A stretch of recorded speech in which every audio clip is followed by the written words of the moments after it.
Titans and Trailblazers is brought to you by the MNC Group.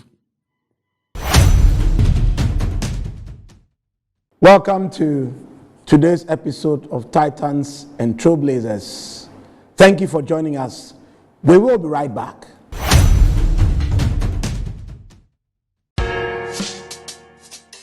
Whether you're a wholesaler, retailer, or consumer, MNC Logistics and Trading is your trusted partner in minerals and food commodities trading.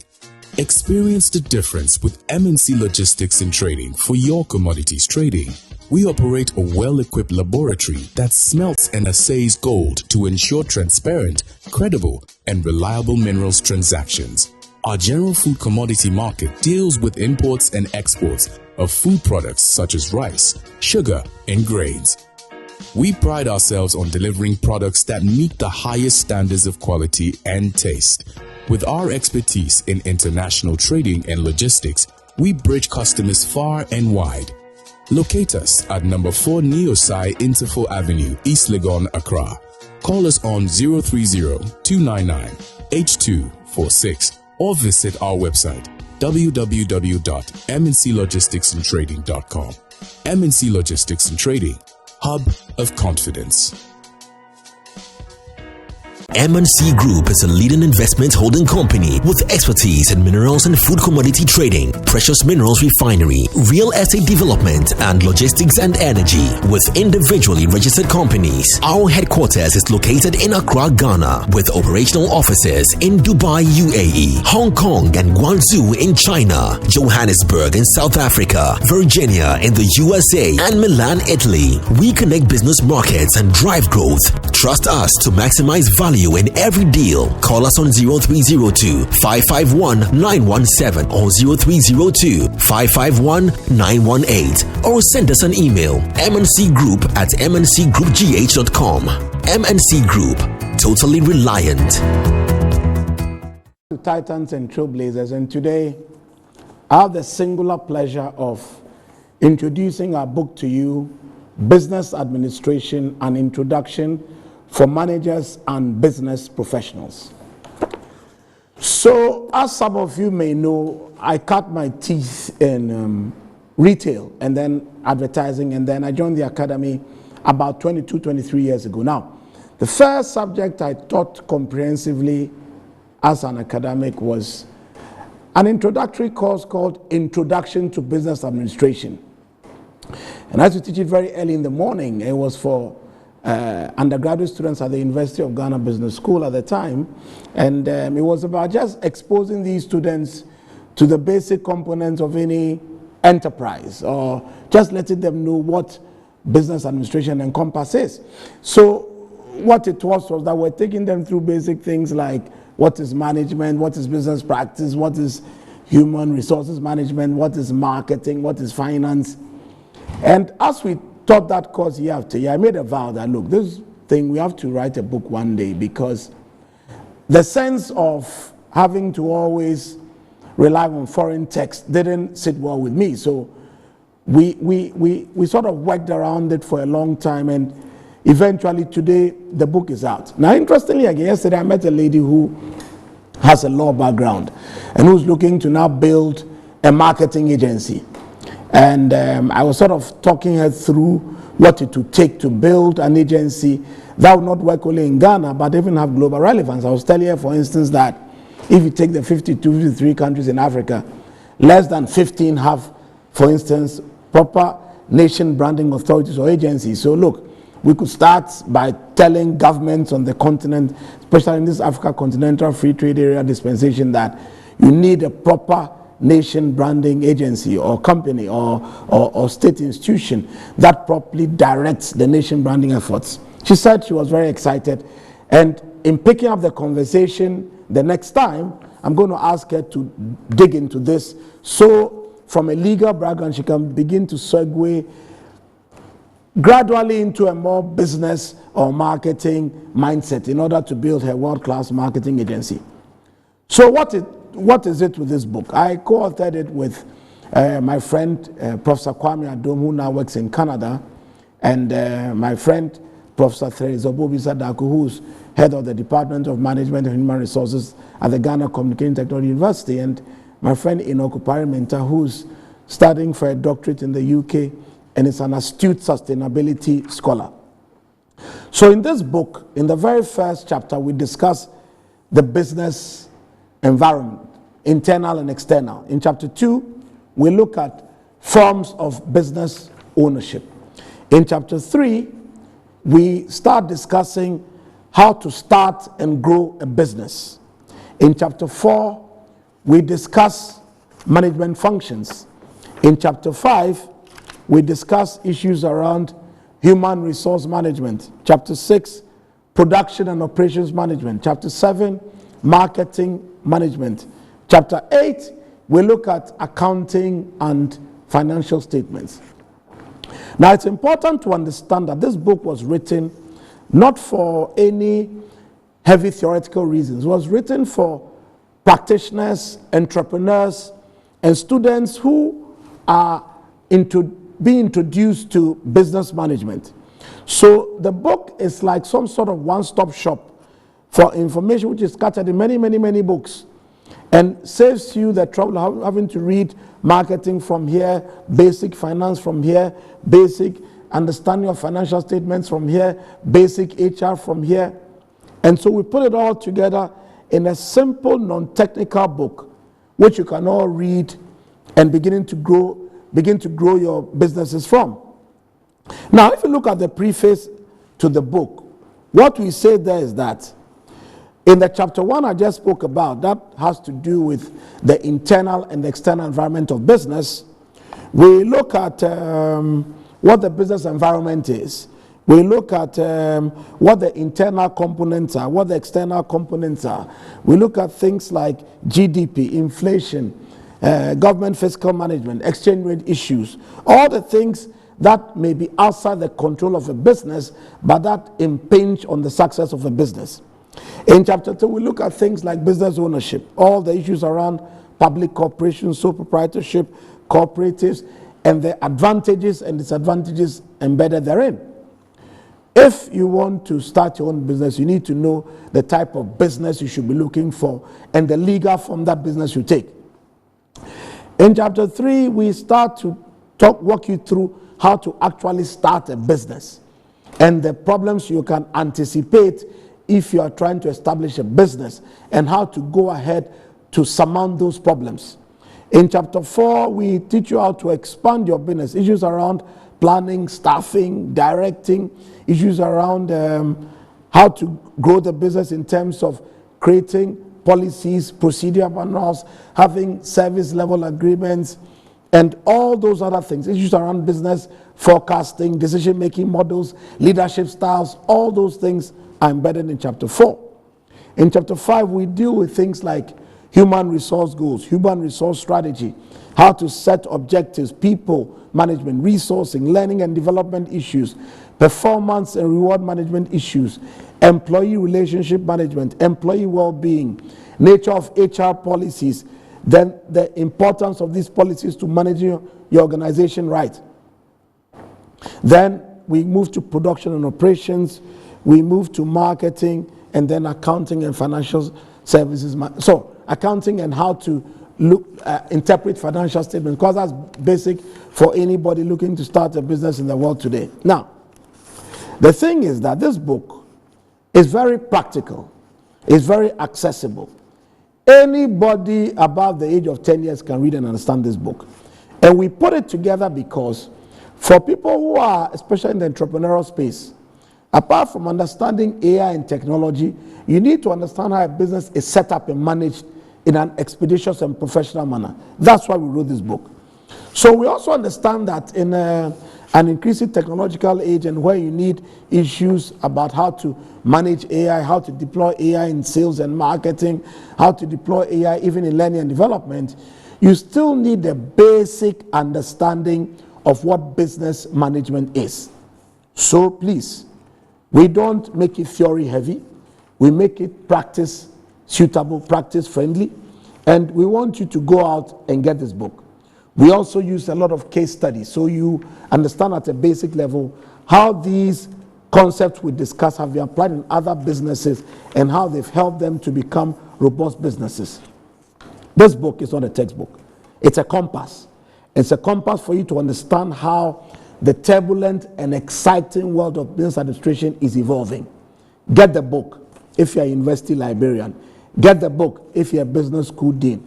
Get a book if you're a young entrepreneur who just finished the university and wants to set up a global business. This book shows you how any individual with a passion for business success can understand how modern business truly works, and I recommend it highly to you.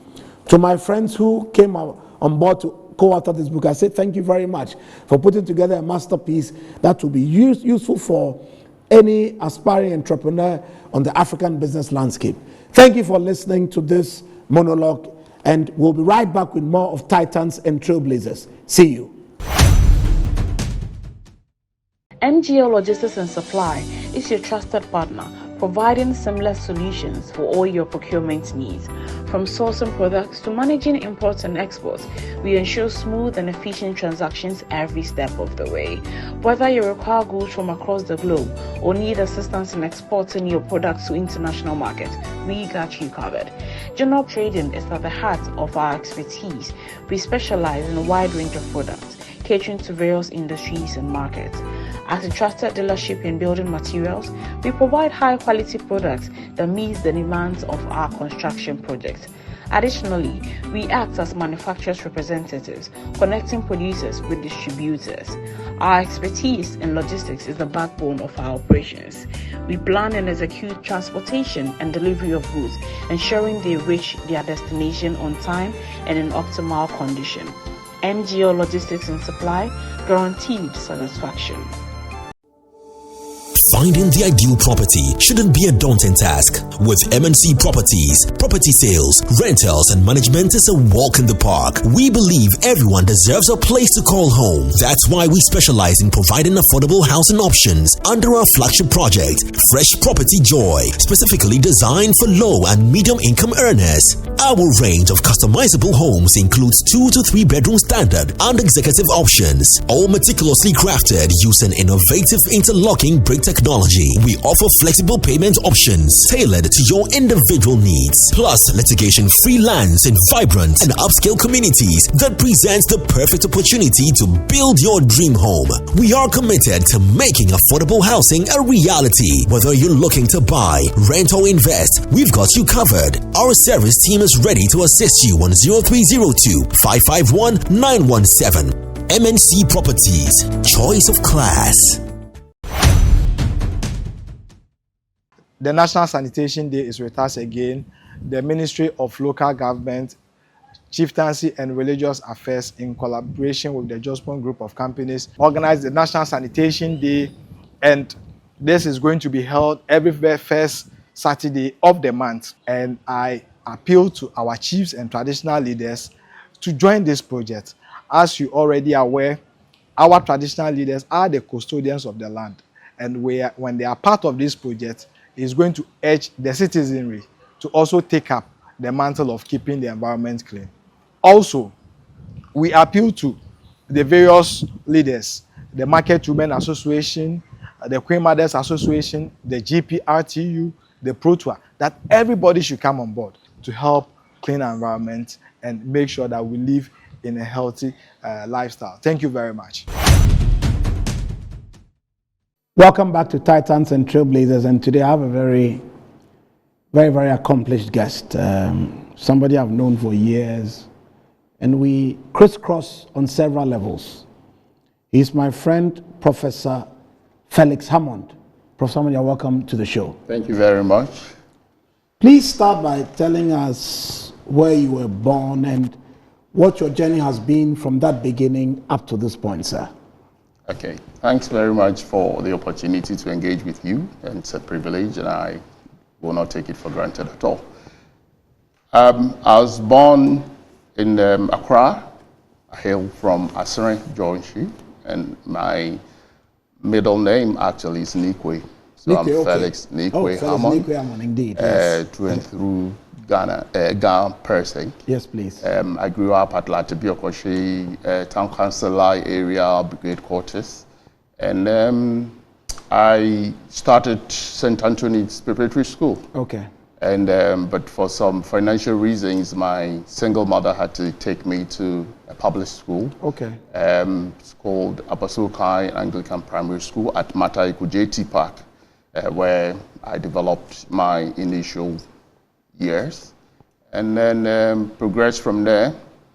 I have a very interesting challenge in my growing up as regards my education, because my mother was a single parent and took care of me by herself. She thought I should rather learn carpentry or electrician or something around that area because she's not able to afford the education. But I had a grandfather, very interesting grandfather, and a grandmother as well. My grandfather is Mr. Yidi Anand, blessed memory, Correct. who said, well, he will have no objection to me learning any trade, but she will be happy if I did it the academic way first. Indeed. And then can do. So I ended up at Kanesi Technical Institute, Kateku, ostensibly to study woodwork and metal work and technical drawing, but I wasn't good in those subjects, unfortunately. So I had to study science. Okay. And so I pursued science to my O-levels.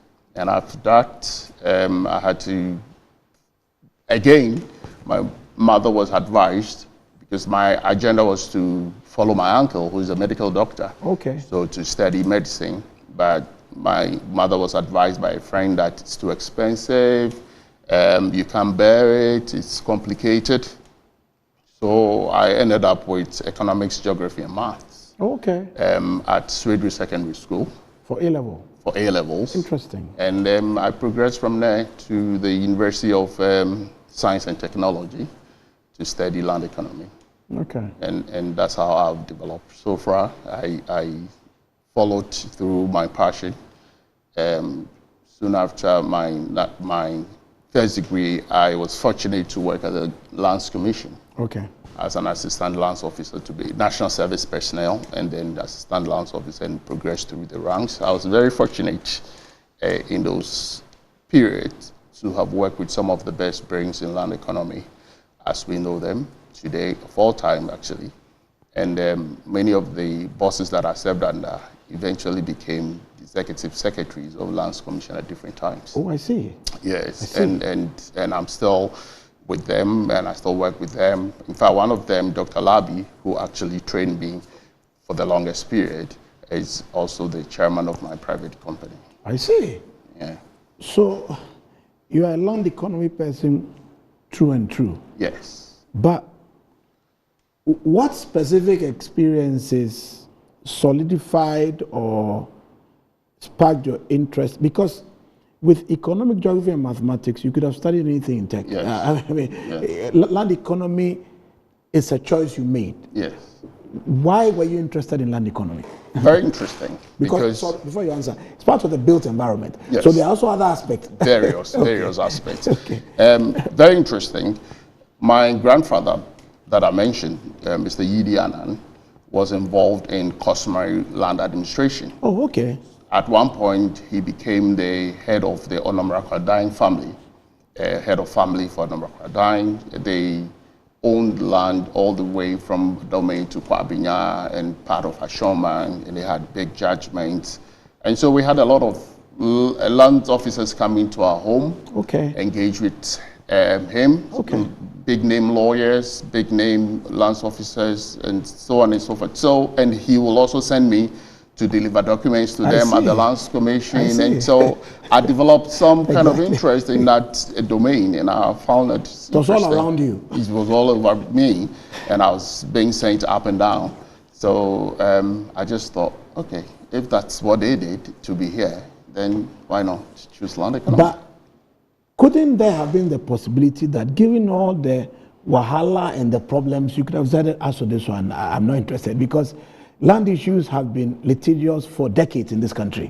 So how come that rather didn't scare you, but you still found a way of falling in love with land acquisition? It was a problem that I thought I could solve. Oh, okay. So that's how you saw it. Yes, it was a problem, and the problem is still lingering. But I thought that it was there because we're not paying attention to the problem. We're just working through it. And I thought that if I can understand this better, and if I can develop my skills in that sector, possibly I'll be able to address this problem. So from Lands Commission, where next did you go? Okay, so from Lands Commission, whilst at Lands Commission, I studied at the University of Hull in the UK. Okay. I studied Masters in Business Administration. Okay. But I specialize in information management, Okay. which is today called analytics or business analytics. Okay. So I developed skills in business administration, business management, business analytics, a lot of quantitative work to make decisions or data-driven decisions. Then I came back to the Lands Commission, and at the Lands Commission, I was fortunate. I worked at the Greater Accra region. I was transferred to the Volta region, so I worked there, so I understand Volta region land administration. Then I was sent to Brongahafo region then. It was then called Brongahafo, so I served there as well until I gained very good understanding of how land administration in that region, which is totally different from what you find in Accra and is. And then I had some occasion to work at the Ashanti region. So I also understood how Ashanti regional land administration concepts are. And then I ended up at the head office of the Lands Commission and developed my skills. When I was at the head office of the Lands Commission, I was also in charge of research, and I was also involved in projects, so international development projects, land administration projects, Ghana environment and resource planning projects, a lot of projects relating to the World Bank, USAID, DFID projects. That was my role, to be working through that system, and that's how I developed my skills in that process. So now. So after Lands Commission, what do you do next? So after Lands Commission, I decided, because when I went, from Lands Commission, I went back to the UK to study for my PhD. Oh, okay. So that was I was investigating the economic impact of real estate policies in sub-Saharan Africa. So I looked into Ghana and the economic impact and the implications of the nature of our laws, our bureaucracies, our systems, and all that. And I had an opportunity there to teach. So I started my academic life actually at the University of Wolverhampton in the United Kingdom. And whilst teaching, I was heading all the real estate programs at that point, but I was also researching into real estate and land policies and publishing in that space, and developed my skills there. And then I decided at some point, having been promoted and come to the level that I want to, come down to Ghana to, as I said, help solve the problems that we identified at the start. So I established a company together with one of the best brains in the business arena of Ghana, Dr. Sianwe Japon. I came, and it's a very interesting story, because I knew him before I left. So when I came back, I said, look, we can solve this. He says, bring a paper. I brought a paper. Okay. So let's look at the paper. Say, yes, I think we can solve this. Okay. I'll be with you. Let's get on with it. And then we is a very fast person. Very fast. Were you going to be able to match his pace? Because he's 1, 2, 3, 1, 2, 3. Yeah, I was shocked at the speed, actually, because there was a very interesting scenario. There was a time that he asked me to do X, Y, Z. Correct. And then I did, and I submitted it to him. And his answer was, the delay is too much. And how the delay is too much. And I was like, okay, but done it. And so I learned very fast how to double up speed, how to work with him, and he's been fantastic. Talking about that man you worked with, I just got a message on my phone. He's calling a meeting for 6 p.m. tonight. That's right. You have to be there. You have to be there. And the work must go on. It must go on every time, every single moment. It's there, but it's been wonderful. So we established a company called Property Data Bank. Okay. Now, Property Data Bank, it's a full end-to-end real estate company. Correct. Anything real estate we do. from valuation, property management, brokerage, registration, due diligence, Hold acquiring on, land. I'll let you continue with PDP, but something occurred to me since you have a heavy lands commission background. Yeah. Across Africa, this issue of government land, in several African countries, it's a contentious matter because it's like this government came, they sold the land, this one didn't sell the land. So please, what exactly is that thing? That thing called government land? Okay. First of all, who does land belong to in Africa? Okay. Just help my watchers to understand this land issues, government land. What is it about? Okay, so to begin with, Africa, we have very unique land tenure system. Correct. Our lands are owned either by families or stools or some customary groups. Correct. And it's across Africa. Correct. Now, when the colonial master came in to colonize the region, they had problems gaining access to land because sometimes it's difficult to follow the rules or the customary rules, and sometimes they just don't want to follow it. Correct. So they promulgated laws, and these laws are worldwide. Every nation has what is called the eminent domain powers. Indeed. That the state will have. Indeed. If a state needs land for public interest purpose, the state must have it. Indeed. Regardless. Indeed. So they promulgated a lot of laws, and in the case of Ghana, we had all the public ordinances and the State Lands Act and so on and so forth, which enabled the government to acquire land compulsorily. Okay. Subject to the payment of compensation. Okay. So the government must pay. In fact, in our constitution, Article 20 is very clear. Correct. That the compensation must be prompt, must be fair, and must be adequate. Indeed. So that government cannot just walk in and use brute force and say, we've taken over or seized your land. That cannot happen. So government acquired, the colonial administration acquired a large tract of land, a lot of pockets of land, and then even post-colonial administrations also acquired lands for various purposes. Indeed. In some cases, those purposes for which the lands were acquired are no longer tenable. Indeed. They will not work.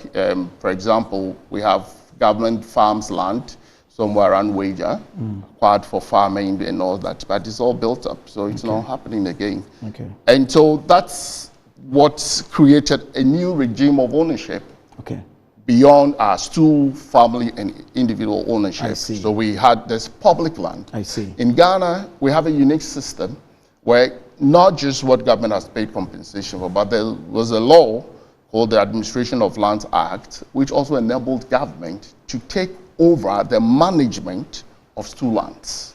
Okay. So no compensation is payable in that case. Oh, I see. Government is the manager.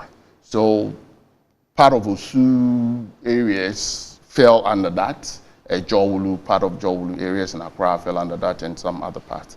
And so government manages it for and on behalf of the respective stools. Oh, indeed. And government, there's a formula for sharing the revenue from it between government and the stools. And so that category of land is called vested land. Okay. And then the one that government has paid compensation or must pay compensation for is called the state land. Together, they put the two together as public land. Indeed. So that's so when the mention of public land, the problem with the public land, it's not dissimilar to what we face in the stool land areas. Okay. Because information is not there. We have very porous land information system. Indeed. So the records are all over the place. Correct. The records are manual, and people can alter the records. People can do changes without authorization. Everything is all over the place. You may know that the Lands Commission got banked twice in his lifetime. So some files were missing, some records not there, and the decision-making process is all over the place. So sometimes people can be allocated land legitimately. Correct. But that land probably had been allocated previously by the same government to another person. Wow. So then there's a clash to begin with. This shouldn't happen with respect to government land. Wow. But that's what happens. Wow. And sometimes, because people can alter documents illicitly, some documents are in the system that are not actually legitimate. Wow. And because of the work I do, sometimes I advise people. Some clients come with documents, and I've had cases where the client came to us with the document, 3 allocations. When we check, in fact, the file number is related to something else. Really? Completely Different. something else. And if government would not solve the land information system, we can address it. It's not about brute force. It's not about chasing people. It's not about committees. We've got to resolve the land information system that is porous, that is manual, that is all over the place, that is not helping decision makers to make the right decision, actually fueling duplicate allocation of same land by government. So it's a critical national challenge. Very huge national challenge, very huge. I'll take a break at this point. When we come back, I'm going to ask Professor Felix Hammond what maybe he and PDB can do or are doing to help us address this critical national challenge of land information systems and how land is managed, especially from a digital and an information management perspective. We'll be right back with more of Titans and Trailblazers.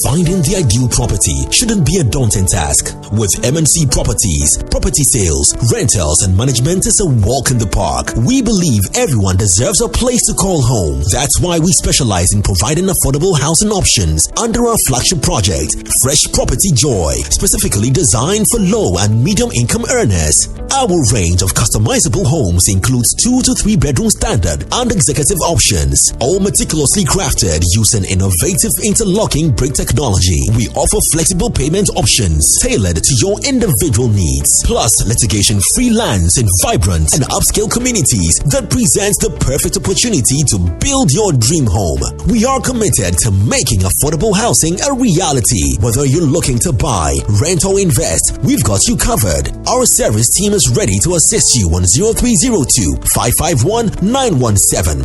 MNC Properties, choice of class.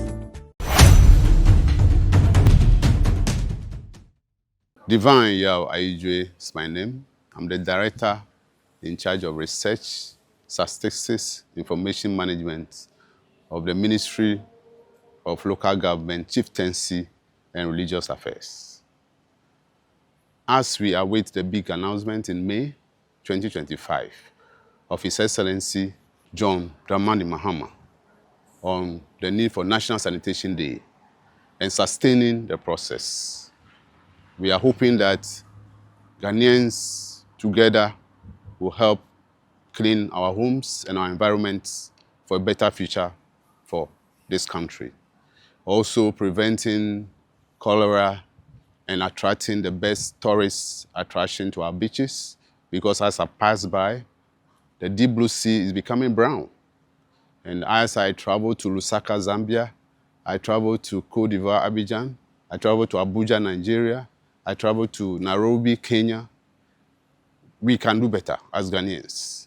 We need to clean our environment so that we can also attract the best tourists to our beaches and earn some currency to improve our economy for the years to come. I hope that this call is a call to duty that will help cleaning our homes and then to our communities and to our cities and the whole country. I hope that this call will be heeded to help our country look better in the community of nations. Thank you. Welcome back to Titans and Trailblazers. And what I love about my guests is that they come to this show with a lot of historical repertoire. So they've seen it all, they've understood the trends and the trajectories. And I need to go back to Professor Felix Hammond to ask him, this issue of land information and things, you know, I thought that over the years through the lab project and all that, some attempts have been made. So even sometimes we don't have funded money to resolve this issue, but it still remains. So what are some of the mitigating issues? And when you explain the history and where we are today, tell me what PDB can do or is doing to resolve this contentious matter. Very interesting question.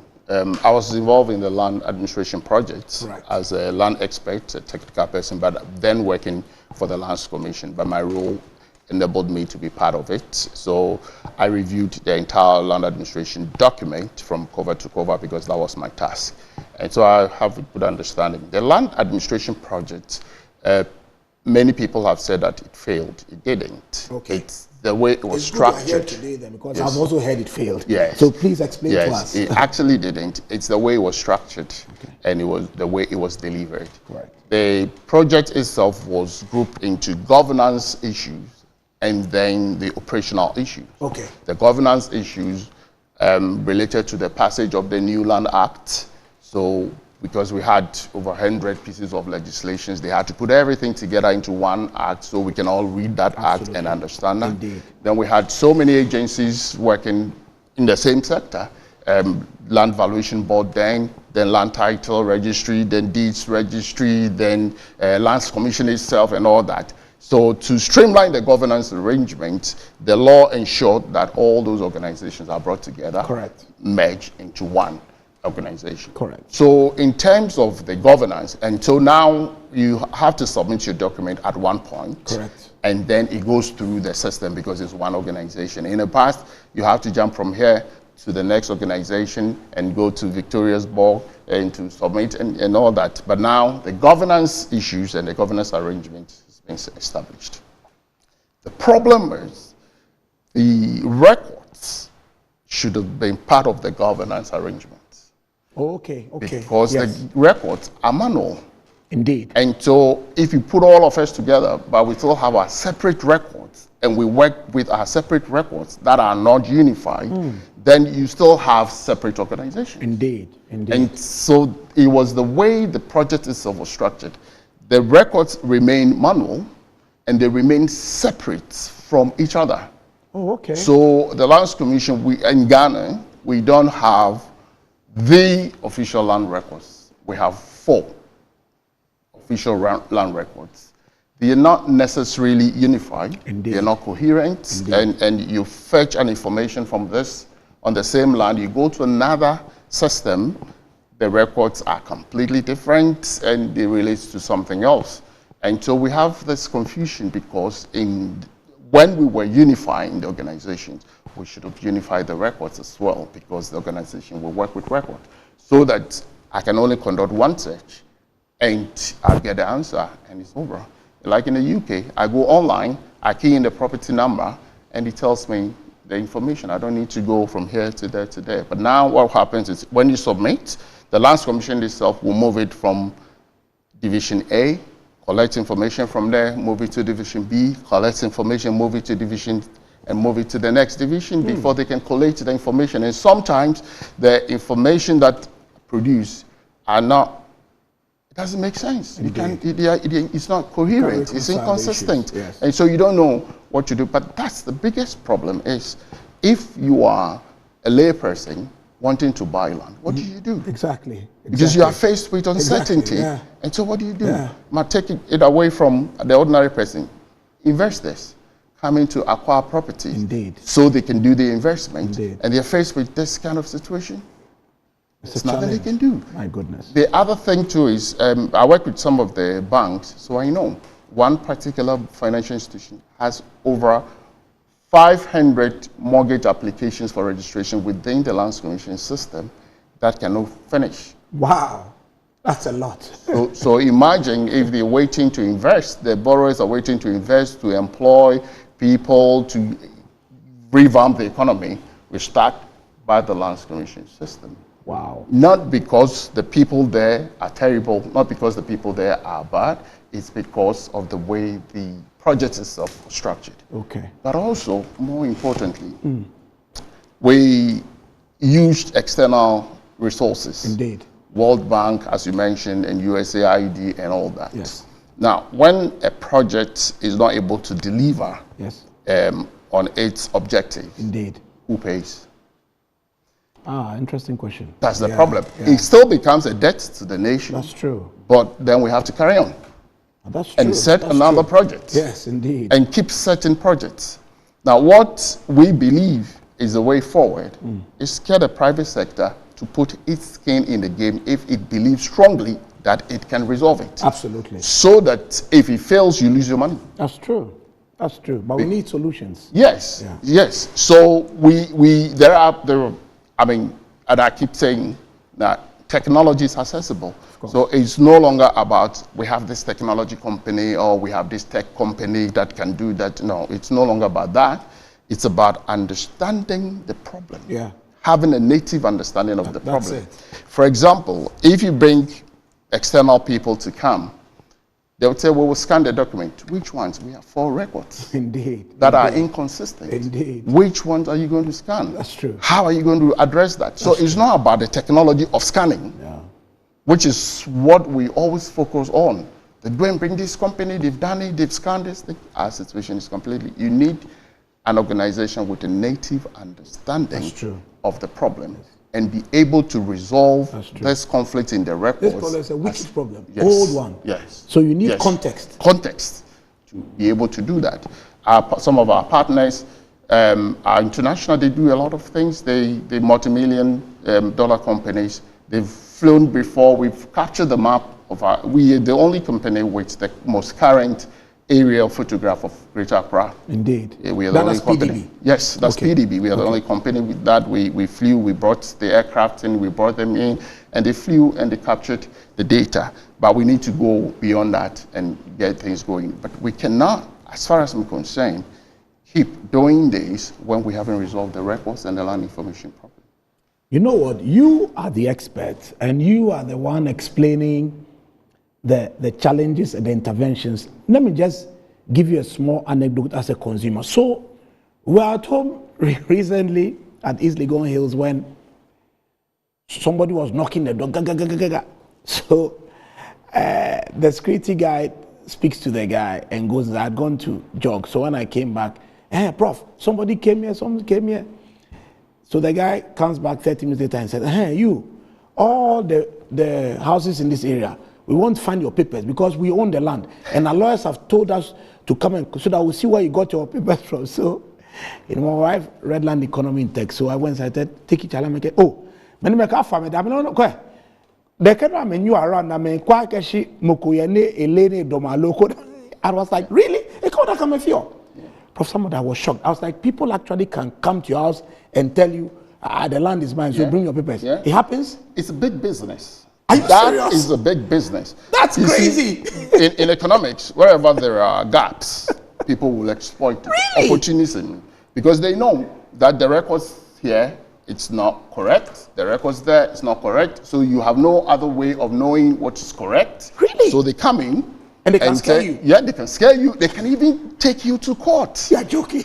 We've had interesting situations where the court itself, because of the faulty land information system, because everything must write on the right land, the court itself has given conflicting judgments with respect to the same land. My goodness. Because there's no data, there's no information that is consistent. Usually, what you expect is when the case comes, the court must go into the Lands Commission's records and download the data. And so they know what at least is in the record. That's correct. And then they can start from there. As a true record. As a true record. And then they can start from there and build. But now, everything has to be from first principle, argue your case out, because the records are all over the place. Then we're in a serious mess. We are. We are indeed. So tell me, so 2 questions here. How can PDB assist? And then secondly, what is the full range of products and services that PDB can offer us, from business management, built environment? What does PDB do? Okay, so PDB, we have different divisions within PDB. We have the valuation and appraisal division that handles valuation. You want to know the worth of your property because you want to sell, or a bank wants to know the worth of a property because it's being used for collateral, or at the end of the accounting year, companies want to know the value of their landed assets and equipment and so on and so forth. So we determine what the value is based on the various contexts that we are provided with. So that unit does that. Then we have a unit that... Before I go to the next unit, so which industries have you worked for from a valuation standpoint? Oh, we Financial work with a services? lot of the banks. A lot of banks, with okay. Stanbic, Okay. ADB, Okay. Republic Bank. Okay. I said we work with a lot of the banks. Okay. And we offer them these services. Okay. So and that's then, valuation. Yes. Okay. And then we've done a lot of nationwide, because we cover the whole nation. Okay. So we've done a lot of nationwide asset valuation Okay. for accounting or financial reporting purposes. Okay. For most of the major But do you work organizations. with individual customers also? Can somebody walk in and say, guys, A lot of our customers are individual. Okay, They, okay. they call in, maybe they find our telephone numbers, they call in, or they Okay. walk in. Our office is at Reach, Okay. very close to EcoBank head office. Okay. So they walk in and we need this service, we need it, and we do that. Okay. Then we have a registration, land acquisition and registration division or unit. Correct. They are involved in due diligence. You know how our system is now. So you need somebody with a different pair of eyes to look through and say, this is safe land to buy, this is unsafe because of X, Y, Z. So we have the due diligence unit that will do that.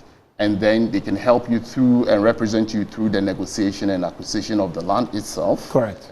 Pricing and terms of agreement and all that. And then they can also facilitate the registration, which is where the frustration is. Indeed. So we take up the frustration, use it back, and then we go through the Lands Commission system. And because we have native understanding of the system, when there are technical queries, we understand, and we are able to address them and as we go along. Otherwise, if you expose yourself to them, the technical issues, you will not be able to understand. And there are issues that we will have to also go back to the Lands Commission and discuss and negotiate until this cannot be, this is what it should be, and then we carry on. Sometimes the assessment of fees are not as it should be, and we are able to go through that. So that unit also does from due diligence, acquisition, negotiation, documentation, and registration. Okay. Then we have a property management division Okay. that handles and manages property for and on behalf of investors and landlords. So once you acquire the property and we take over ownership, you sit back for us to be bringing you your money, Okay. but ensuring that your property is also safe, Okay. in a good state of repair every single time, Okay. and it's compliant with all the laws that we have to be compliant with. Indeed. And with the tenants that we put in, we don't just advertise and get tenants in, we select tenants. Okay. And that's a different scenario. Okay. It's not just because I want a property, but we want to make sure that the tenant is a tenant of substance. Can pay rent. We have to check where the tenant is coming from, the previous landlord, and the behaviors there and all that. Indeed. We have to ensure that the tenant will not misuse or abuse the property, use it for illegal purposes. It will leave the property in a good tenantable state every single time. And so once we have that, we are sure that the rental income that will come to the owner is consistent and is coming, and the property is also safe and its value appreciates with the trends in the market, and it's in a good state of repair. So that's what that division. Okay. Then the big division, and then we do sales and marketing. So Okay. if you have a property you want to sell, Oh, okay. you can bring it to us, we will market it. Okay. We will represent you, we will facilitate this. If you are looking for a property to buy, you can approach us. Okay. We will help you get the right property. We do matching. It's Okay. just almost like a dating kind Indeed, of thing. So we indeed. match you with properties that are in our database and see what one suits you and help you get a better deal, whether you're a landlord or tenant, from that process. But the big division of PDB is the Land Administration Modernization Division. Okay. That division is our core, Okay. and we handle mapping and GIS. We handle land information system development. GIS, is that ArcView, ArcInfo? those Yes, things? yes, Yeah, geographic information system, I Okay. should explain that, yes. Okay. And then we develop software for land administration specifically, anything that relates to land administration. We have one that we're working with the Lands Commission on. It's a leasing software Indeed. that the Lands Commission is using currently to facilitate the regularization of encroached government lands Indeed. in some parts of Accra. We have talked about the mapping, and then we project manage the whole process Okay. from beginning to the end, but I also do capacity building. Most of our partners are international. Okay. We carefully selected our partners, and one of the partners we have is the Esri. I don't know if you've heard of Esri. It's the largest global GIS company, no competitor. Then we also work with Hexagon. Hexagon is also a 5 billion euro revenue company. Hexagon. Hexagon. Okay. Also in the space of, then we have Sivan. Sivan Design, the LIS, Land Information Systems developers. They've done it in Uganda, Israel, Nigeria, and many states in Nigeria, and they're all over the continent. They understand the African terrain, they understand the African land management system. So they are our technology or land information systems partners. Okay. And there are other partners that we have drone partners that help us to capture things that we don't want to fly. Okay. But if we want to fly, then we have a partner called OFEC. OFEC has done a lot of work for the World Bank across Africa, including Ghana, many, under the Land Administration Project, even the dredging of the Odo Lagoon. They were the mapping company that handled that, and so on and so forth. So they are also our partners, and they actually acquired the recent maps that we have for us, and they have their own aircraft to do that. Hexagon also has its own aircraft and equipment to capture the data. So if we want to know more about PDB, we can visit your website, right? Yes, please. Okay. Yes, please. And then we'll find more about PDB. Yes. And then our social media handles are also active. Also active, okay. So you can find a lot of information there as well. Okay, all right. I remember when we spoke about valuation, you said you had done quite a bit of work with the financial services space. So I have a broader national or even African question to ask you. How critical is built environment management to the prosperity of this continent? Oh, huge. Firstly, you know, most advanced countries, in most advanced countries, local authorities depend on property taxes. Oh, okay. Most countries. For their survival. For their survival. Local authorities are supposed, because that is even called the local tax, and it goes to them directly. But in Ghana, it's the reverse. They are not able to collect. Firstly, you have to do evaluation of all properties. The Lands Commission has that statutory mandate to ensure that valuations are done and are certified by them. The capacity to do that is not there. The funding to do that is not there. And so the local authorities are using out-of-date valuation rule. We call it valuation rule. Using out-of-date valuation rules, and so they're not able to generate anything. It's pretty, sometimes you see your invoice for a year, 500 Ghana, 400 Ghana, 300 Ghana for a year, and it's how are you going to build a local? The local authority system must ride on the local tax system, and they must ensure that the valuations are done. Indeed. And they must fund the valuations to ensure. And if they can't, they should find a private partner. Correct. Who will come in to sponsor the valuation. So we will have the valuation because the valuation will return the money. Of course. To return the money. So that's one of the big things. Now the real estate development, as you know, real estate developers employ a large number of. So if we're trying to tackle employment, then real estate development is one of the big areas. The contractors, the subcontractors, the laborers, all the things that happen.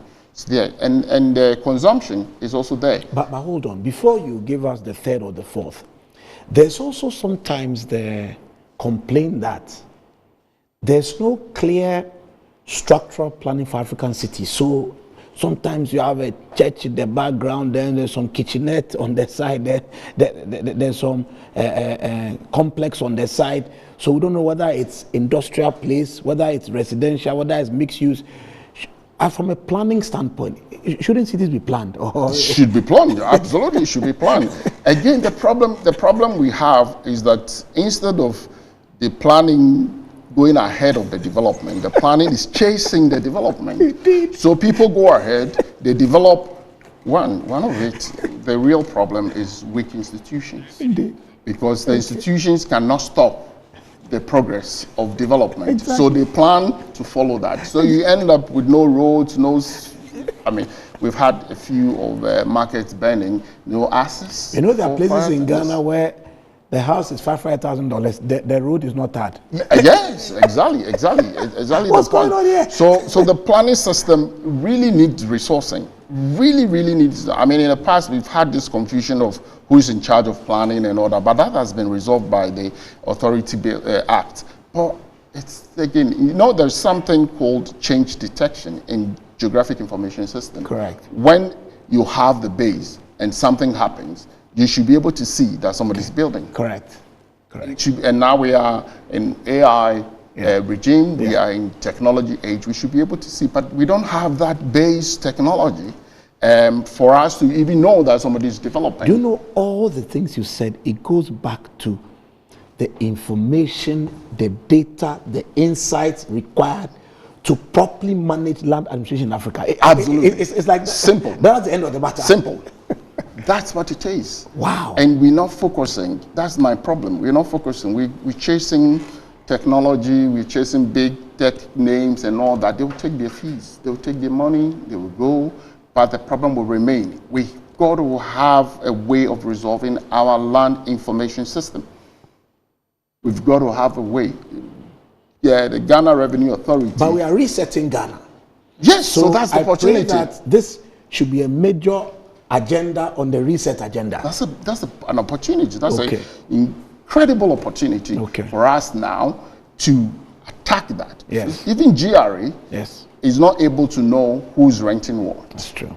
To collect rental income tax. That's true. No. That's true. We need to go down, drill, and get the property information system well set. I know you have a passion for academia as well. And I remember I came from Rwanda about 4 years ago to visit you at Dominion. We had an excellent interaction.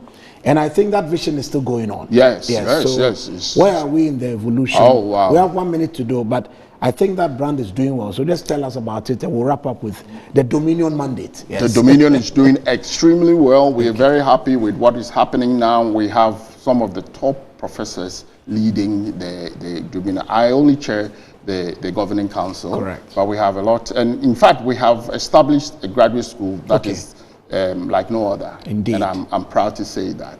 In terms of the quality of the lecturers that we engage, in terms of the mode of delivery, in terms of the flexibility of delivery, the quality of the programs that we are running. We are running PhD in business administration. For those that are aiming to go into research, academia, World Bank, and DFID, and so on and so forth. We have a doctorate in business administration as well, for those that are aiming to climb up into the C-suites of their organization, in corporate arena. And then we have a doctorate, PhD in statistics and data science. Well, that's a good one. Yes, and we're coming up with a lot more. But what is unique about us is not the courses, because you can find the courses or the programs elsewhere. Other places. But it is how we do our delivery. Is how we manage them.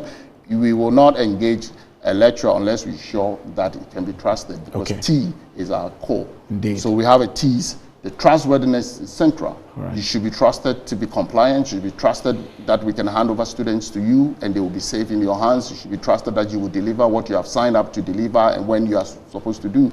But also you should have sufficient experience. Indeed. Which is our E. You cannot just come in because you want to teach. That's true. Sufficient experience, not because you have sufficient experience in the arena, but in the subject. That's correct. So you can be, probably you've been in academia for 20 years, but you haven't taught information management before. That's true. We will not allow you to teach that, regardless of your titles and certificates. That's fair. Also, that you can bring in experiential learning in the class and not just textbooks from beginning to the end. That's true. Project, linkage with industry. We have a partner whose sole job is to forge partnership with industry, so we can collaborate with them. That's true. But also you have to be an authority in the space. Okay. So on this note of the man who wears many, many hats, we want to thank you for watching this edition of Titans and Trailblazers. And Prof. Salmon, we thank you very much for coming on the show. Congratulations. Keep Thanks for bringing me here. Thank you very much. All right. Thank you. So on that note, we are done for today. See you on the next episode. Titans and Trailblazers is brought to you by the MNC Group.